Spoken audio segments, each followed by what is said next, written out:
having as our guest speaker Dr. Melinda Boone. She is the recently assigned and recently took the job of Superintendent of Schools in Norfolk as of 1 December last year, so she's very new in the job. Happens to be the 4th superintendent since 2010.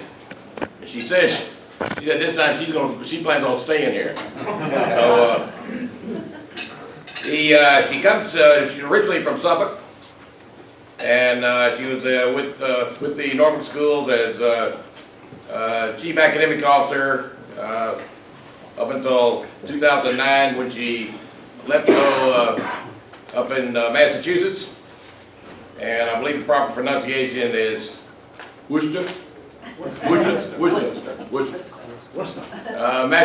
where she was the superintendent of schools there, and also was the first superintendent of color, and also the first female superintendent in that district. It was really had a reputation for having a very poor performance, very poor school system itself, both in regular public schools as well as in vocational. And in her short 6 years she was there, she did some phenomenal turnaround. Not only recovered from very substandard to some phenomenal performances in several of the schools. With absolutely remarkable recovery times. So as you can see, that in itself, besides coming home, she is well suited to meet the challenges of Norfolk school problems.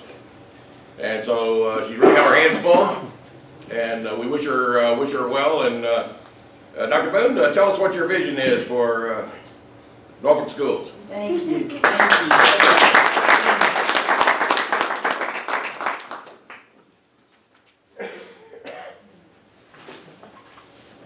Well, good morning, everyone. Good morning. I have to tell you, this is a neat way to start the day, with obviously fun, fellowship, and lots of laughter.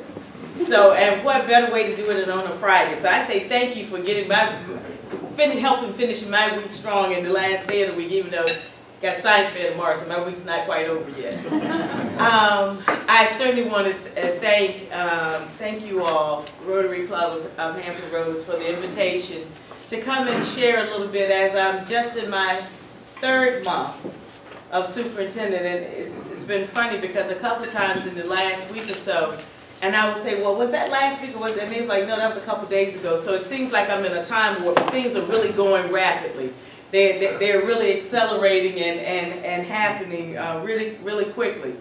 But it has been great to get back to the area and to reconnect and think about the work and begin to forge a vision ahead. I want to thank Jim Jones. He told me he knew about Worcester.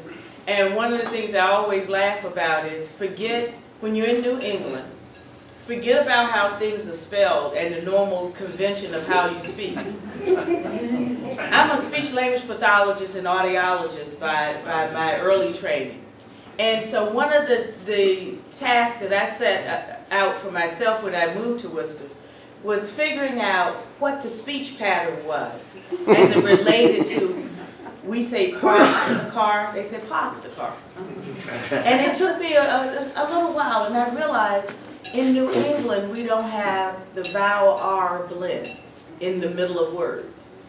And then we do funny things with vowel R's, other parts of the words. So, as I said, I use the example of park the car, and they park the car. But then when there are words that end with the vowel R blend, like teacher, in New England, in Massachusetts, we say teacher. We drop it there too. But then if we have a word like idea, then we add our vowel R. We have an idea. So I always knew I needed to, it was always time for me to get back home. And I realized that I was beginning to drop the ER at the end of words and get the teacher. So I said, okay, I got to go home. But I truly enjoyed my time there, and it was a wonderful experience, and I wouldn't have traded that part of my life for anything. I want to thank Jim Jones for the very warm welcome and introduction this morning.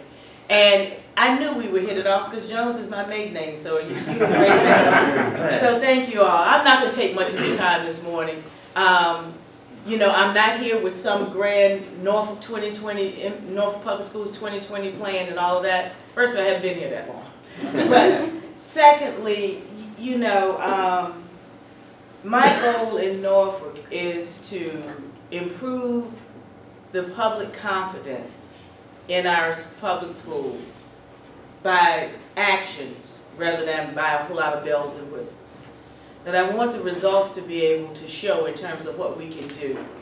We all know that public education still educates the masses, and we faced a lot of challenges, and it's correct. I am the 4th permanent superintendent to hold the position in Norfolk since I left here in 2009, and I represent the 7th person to be in that seat when you count 3 interim stints.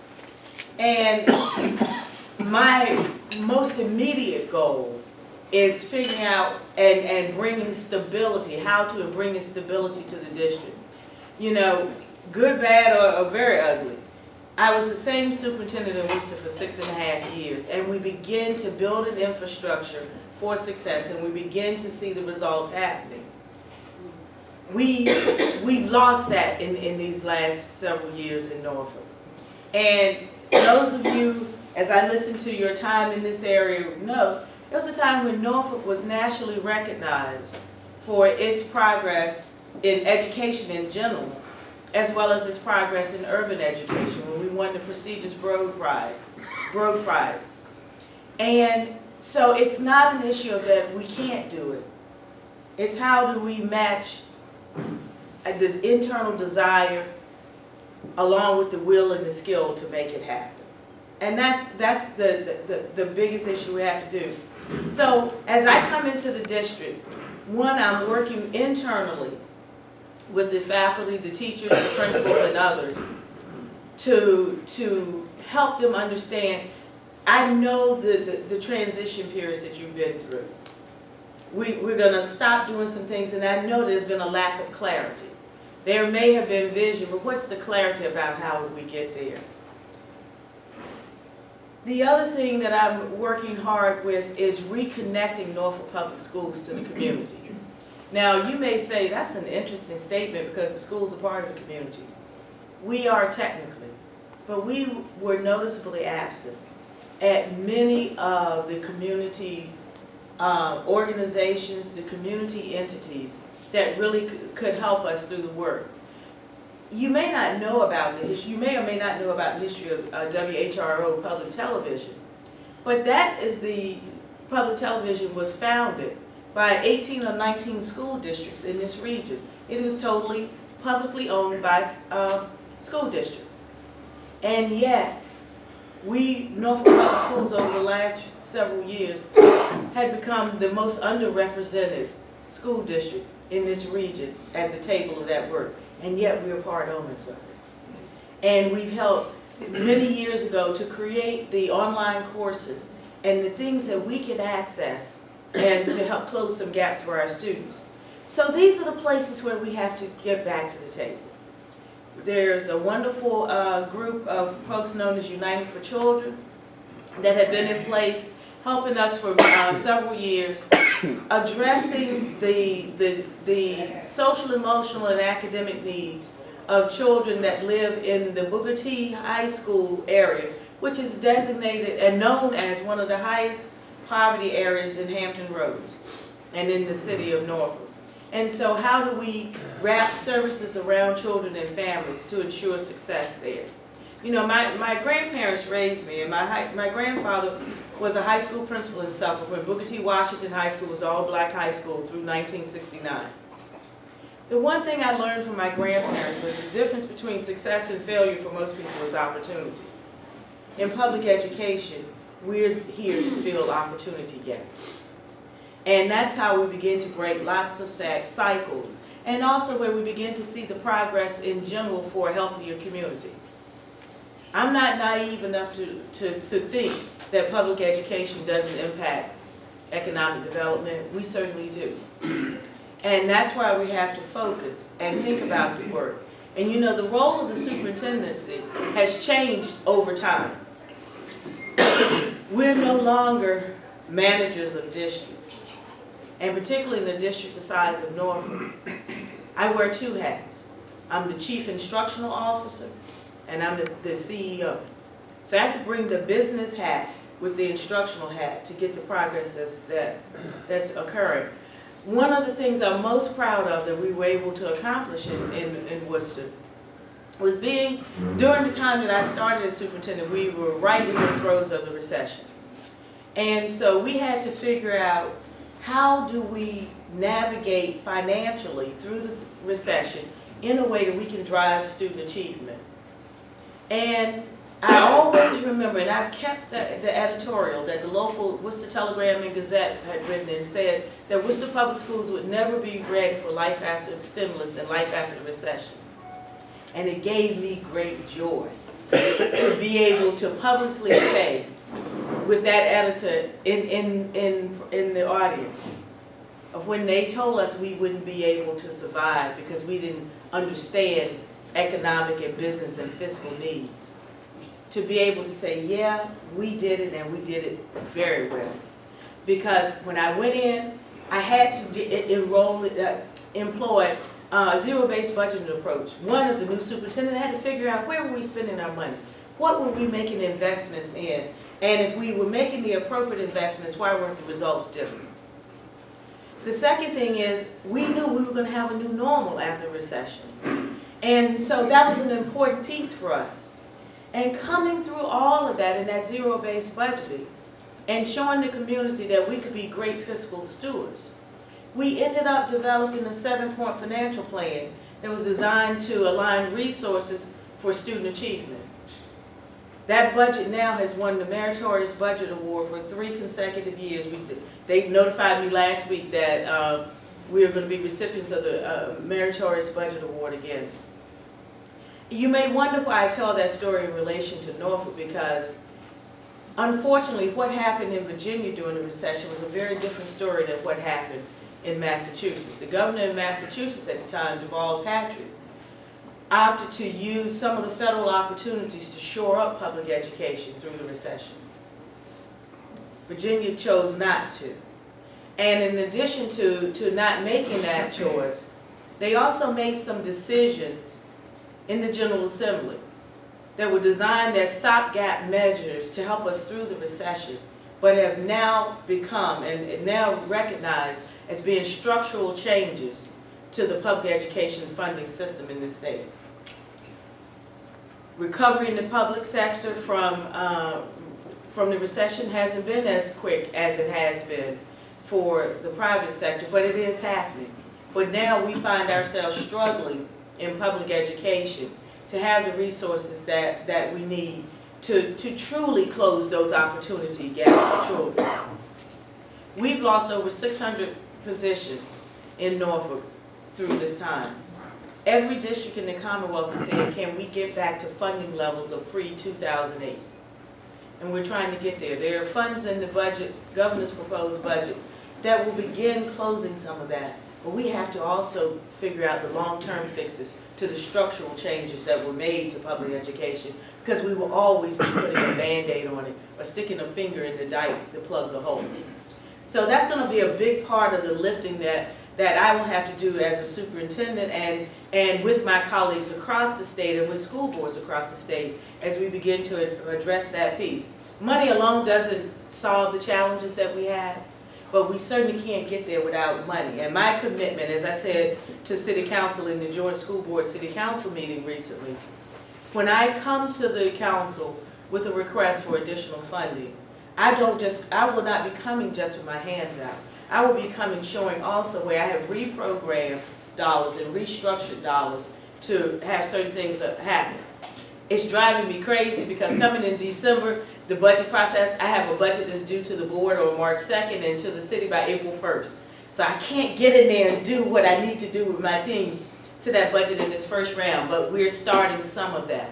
And we're very fortunate in Norfolk Public Schools that we have a city that has been supportive of public education through lots of persistently negative headlines, through the challenges of the recession and funding. We've seen that not only with additional contributions to our operating budget, we've also seen it with the capital projects. And we just broke ground in January on 2 additional schools, Ocean View Elementary and a new school, as well as a new elementary school for Larchmont. This fall, we will open the brand new Richard Boland Elementary School on Princess Anne and the new Southside STEM Academy at Campostella, formerly Campostella Elementary School. Our 5th school that's on the planning board is a replacement of Camp Allen School, and the federal government, the military, the Navy's going to help us with about 80% of the cost in rebuilding that school on this facility. So we see the community's investment in our schools. My role, my commitment is to get a return on those investments for this community through the progress that our children have and how well our schools are going to be doing, because then we become not the black eye in the name of public schools when you talk about economic development, but we will be an asset in those discussions around economic development. There's no community that thrives very well if its public education system is struggling. And so we have to be part of that. I'm going to be the first one to tell the ugly baby stories in the district, and there's a long story behind that I won't share, but I worked with a superintendent, and just before she hired me as assistant superintendent, she said, I got to ask you one question. Can you call somebody's baby ugly? And I sat there and I'm like, wait a minute, this is a real trick question. But I realized what she was asking me is that in tough times, can I make the tough calls, even as I build relationships with people? And I told her absolutely. I said I probably wouldn't refer to it as the ugly baby, but absolutely we can make those calls. So this community can expect from my tenure as superintendent truth and honesty and transparency. And if there's an ugly baby story, we're going to be the first one to tell it. We're still reeling from some fallout from some things, and there are going to be a couple more probably negative articles that are going to roll through the Virginia Power, but as I told them, you know, pretty soon you're going to have to start adjusting your pens to write the positive things. But for me, it's not about a lot of banners, bells and whistles, these wonderful PowerPoints, and we're going to do all this. It's about rolling up our sleeves, creating alignment in our work, both the alignment of our fiscal resources, our human resources, our facilities, our support system. And I'm with the child in the center of the work. When I look at this bell, the symbol here, it reminds me of what I say every day in meetings and as we're planning and building things. Our conversations are about the child in the center of the room and how do we build everything out from that to support. I'm making some phase 1 reorganization changes that will be announced through the budget. And one of the pieces of the work that I am carving out, and carving out is an intentional choice of words because I'm not adding to, I'm carving it out within an existing structure, is a position that will support interagency collaboration, strategic partnerships, and wraparound services. And you may say, wow, that says a whole lot. But one of our assets that we have in our schools are our military children and families. We have to be more focused on how we collaborate with all of the military and child and family services organizations within the military, and how we leverage those opportunities to wrap the appropriate services around our military children so that they can find that academic safe place to begin to focus on their learning and that work. So that's going to be intentional, but it's also the place where we have coordinated and collaborate with United for Children in the work they are doing. Every organization that I speak before, or speak to, and everybody I talk to say, tell us how we can help the schools. I don't want people to come in and think that, well, I said I was going to help and they told me to come in and I got there and I waited for 30 minutes and nobody told me anything to do. That position is going to help us define our needs, such that when people ask, what can we do to help? We can tell you not only in the global sense of what's happening in the district, but we can tell you by school, because we're going to re-engage our principals and teachers in the work of Norfolk Public Schools, not just pass things down to them, which has become a little bit of the leadership pattern. And so I was with Millen High School principals yesterday, and I said to them, look, I'm bringing up some issues with you today because I need your input. And my commitment to you is to have you all at the table with the work. Ultimately, there's some decisions I have to make outside of that, but the rest of the decisions need to be informed by the work that you're doing. And so we're excited. We're working very closely with the State Department. We have 5 schools that have been declared partially accredited, reconstituted schools. And I've said to the State Superintendent Steve Staples and Secretary of Education Ann Holton, and respectfully so, it's good I knew Steve Staples from when I was here before. And I said that Virginia's system of improvement doesn't work for me. And so how can we navigate and negotiate what that looks like? And I've realized in these short 3 months, and I said this to him last week, I said, I realize that Virginia's an improvement about how do you get across a certain bar or to a certain bar.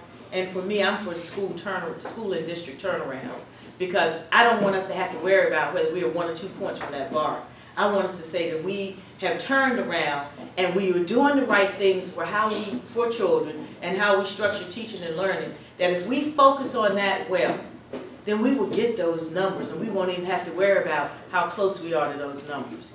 So they're open and working with me to design corrective action plans for these new 5 schools that will look very different from the previous schools. So there's a lot of work to be done. I'm excited to be part of the journey, and it's personal for me because a lot of what I took with me to Worcester were skills that I either learned or gained while in Norfolk and refined while in Norfolk, and put those with skills I had overall, and I saw the results. And for me, I said, how could I not apply? It wasn't about getting the job, but how could I not apply and at least attempt to be part of the solution going forward? And the second thing is, the second way it's so personal for me is that my older daughter taught at Norfolk for 5 years in middle school. She left education for private industry a couple of years ago. It broke my heart. Education was never her destination. But when my husband passed away, she was a junior in college and she was headed to dental school. And she said, you know, Mom, I think I need a little time to figure it all out. They asked me if she could substitute. They needed a long-term substitute because her degree is marine and environmental science. And I told them absolutely not. And they were like, but why? I said, because you have to love children to be in my classrooms. And I don't think she loves children. Frame of reference was a relationship with her sister. And there's 7 years between the two of them. It took my husband and I a little time to navigate. He's from a large family. He was from a large family, from a small family. So it took us a little while. And so I use that as my frame of reference. Finally, we had another teacher leaving middle school. Her husband was being deployed and changed her duty station. And I said, she was living with me at the time. Here's her number. Call it. I'm no longer responsible. But what happened? What I saw emerge and grow was an outstanding educator because she did very well with her content, got phenomenal results. She was teaching high school credit-bearing earth science in middle school with a 95% plus pass rate on the SOL test for that, and doing very well for her life and physical science. But I saw her connect with the children in a way. Now, you know, you see how tall I am. She's a little bit taller than I am, shorter, and a size 0. And yet, some of the students who had the greatest challenges, who towered over her, teachers would send to her classroom, and they would say, well, how does he not have challenges in your room? She said, because 1, I tell them, we're not going to have that in here. And 2, I meet them where they are to take them to where they need to be. And so they see the opportunity for success there. So I hate that we lost her in education.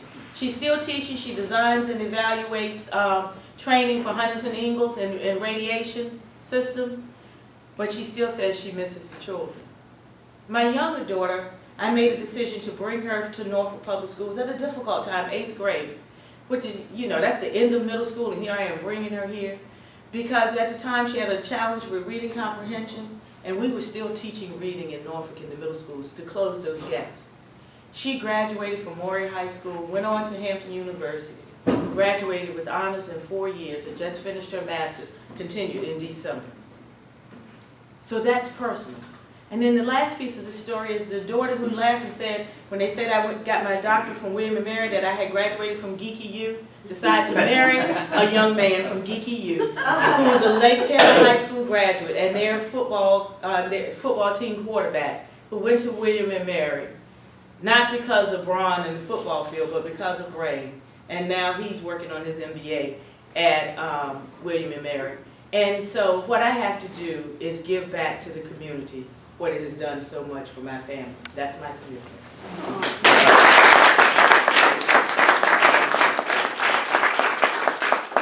Dr. Boone, thank you so very, very much.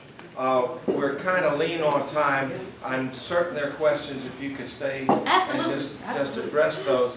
The thought occurred to me, what does this sign say? Be a gift to the world. It appears to me that you are a gift to the world called Norfolk. Thank you. And if you would wear this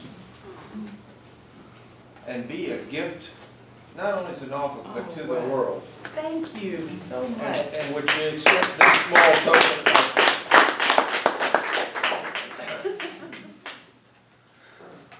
that's the four-way test, and it appears to me that you already know that. But accept this as a token of our appreciation. So and I'm going to hold these things because you've got one last responsibility. Oh, dude. Camille is standing right there, and you're going to draw the winning ticket. Oh, wow. What would that person receive?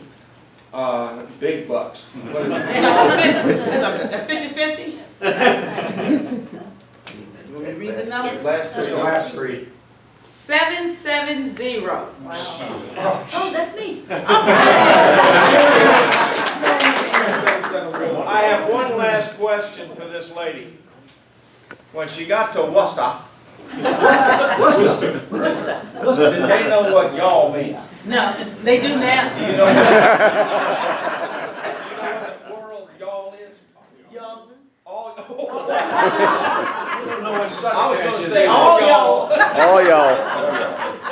This meeting is adjourned. Be a gift to the world.